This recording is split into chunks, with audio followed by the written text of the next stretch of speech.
Hi friends, అదిరిపోయే hotel style idli సాంబార్ని ఎలా prepare చేసుకోవాలి చూసేద్దాం ఫ్రెండ్స్.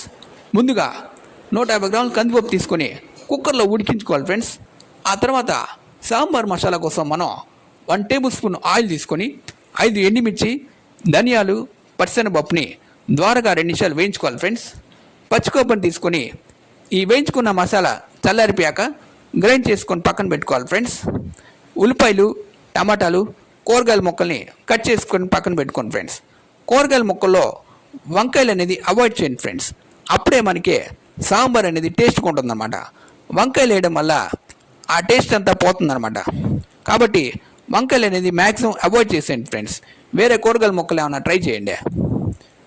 చింతపండు కూడా కొంచెం నానబెట్టుకోండి ఫ్రెండ్స్. ఒక గిన్నె తీసుకొని 4 టేబుల్ స్పూన్ ఆయిల్ తీసుకున్నామండి. ఆ తర్వాత ఉల్లిపాయలు వేయించుకున్నాక టమాటాలు, కూరగాయల ముక్కలను కూడా ఇందులో వేసుకున్నాం ఫ్రెండ్స్. కూరగాయలు ఉడికాక కొంచెం పసుపు కూడా వేసుకోండి ఫ్రెండ్స్. ఆ తర్వాత చింతపండు నీళ్ళని ఇందులో పోసేయండి. కొంతసేపు ఉన్నాక ఉడికించుకున్న కందిపప్పుని కూడా ఇందులో వేసుకోండి ఫ్రెండ్స్. కొంచెం కారం వేసుకొని కలుపుకోవాలి ఫ్రెండ్స్.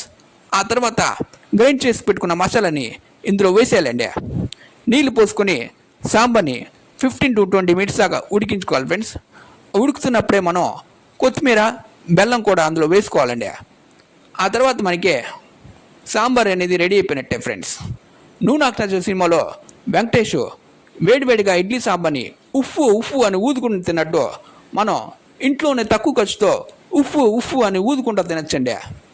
బయటికి వెళ్తే దగ్గర మనకి 40 నుంచి 50 దాకా ఛార్జ్ చేస్తారు ఫ్రెండ్స్.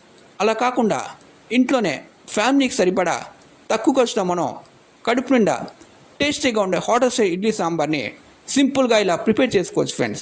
ఇంకెందుకు ఆలస్యం, మీరు కూడా ఒకసారి ట్రై చేసి చూడండి. వీడియో నచ్చితే లైక్ చేయండి ఫ్రెండ్స్.